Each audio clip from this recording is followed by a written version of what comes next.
নমস্কার বন্ধুরা, আমার চ্যানেলের আরেকটি নতুন ব্লগে সবাইকে স্বাগত জানাই। কাঞ্চনজঙ্ঘা তো আমি আগের ব্লগেই আপনাদের সাথে শেয়ার করেছি, কতটা সুন্দর আর স্পষ্টভাবে কাঞ্চনজঙ্ঘা দেখতে পেয়েছিলাম। তারপরে ঘরে এসে ফ্রেশ হয়ে ব্রেকফাস্ট সেরে বেরিয়ে পড়লাম দার্জিলিংয়ের সাইট সিনগুলো দেখব বলে। প্রথমেই চলে গেলাম বাতাসিয়া লুপ।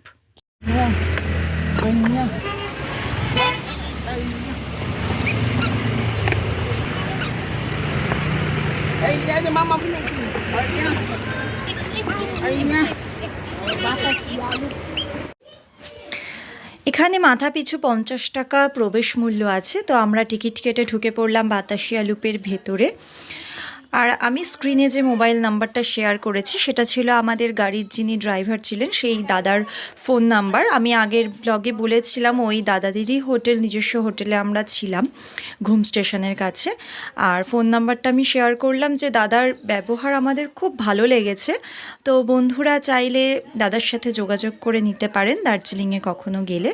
তো আমাদের প্যাকেজ ছিল দার্জিলিং, কালিম্পং আর সিটং। তো আমাদের টোটাল প্যাকেজ পড়েছিল 17,000 টাকা, যেটা আমাদের শিলিগুড়ি থেকে আমাদের দাদা নিয়ে গিয়েছিলেন, আবার শিলিগুড়িতেই কিন্তু আমাদের ড্রপ করেছিলেন। তো যাই হোক, বাতাসিয়া লুপের থেকে আমরা বেরিয়ে চলে আসলাম রক গার্ডেনে। এই জায়গাটাও ভীষণই সুন্দর।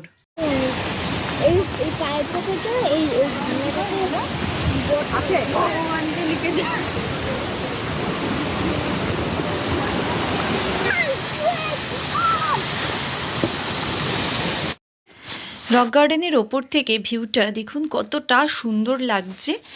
তো যাই হোক, এখানেও কিন্তু টিকিট সিস্টেম ছিল, মাথা পিছু 20 টাকা। এখানে দার্জিলিংয়ে আমি এসেছিলাম 8 বছর আগে। তখনকার দার্জিলিং আর এখনকার দার্জিলিংয়ের মধ্যে অনেক কিন্তু তফাৎ। আমরা তখন টাইগার হিলে এসেছিলাম, যদিও সূর্যোদয় দেখতে পাইনি, সূর্য ওঠেনি, কিন্তু তখন কোনো টিকিট সিস্টেম ছিল না। এখন টাইগার হিলেও কিন্তু টিকিট সিস্টেম হয়ে গেছে। তো যাই হোক, রক গার্ডেন থেকে বেরিয়ে চলে আসলাম আমরা দার্জিলিং জুতে। এখানে সবথেকে মূল যেটা বিষয়, মানে ইন্টারেস্টিং বিষয়, সেটা হলো রেড পান্ডা। তো সেটাও দেখেছিলাম।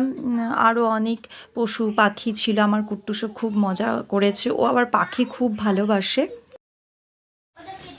জু থেকে বেরিয়ে এবার আমরা চলে যাব টি গার্ডেন।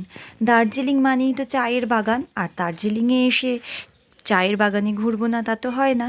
পাহাড়ের ঢালে এই চা গাছগুলো দেখতে কিন্তু দারুণ লাগছিল। সন্ধেও হয়ে এসেছিল। এবার আমরা বেরিয়ে চলে যাব দার্জিলিং ম্যালে। আর সন্ধ্যের ম্যাল কিন্তু দারুণ লাগে। ম্যাল ঘুরে এবার চলে যাব সোজা রুমে। আজকের ব্লগটা আমি এখানেই শেষ করছি। দেখা হবে পরের একটি ব্লগে। সবাই সুস্থ থাকবেন, ভালো থাকবেন।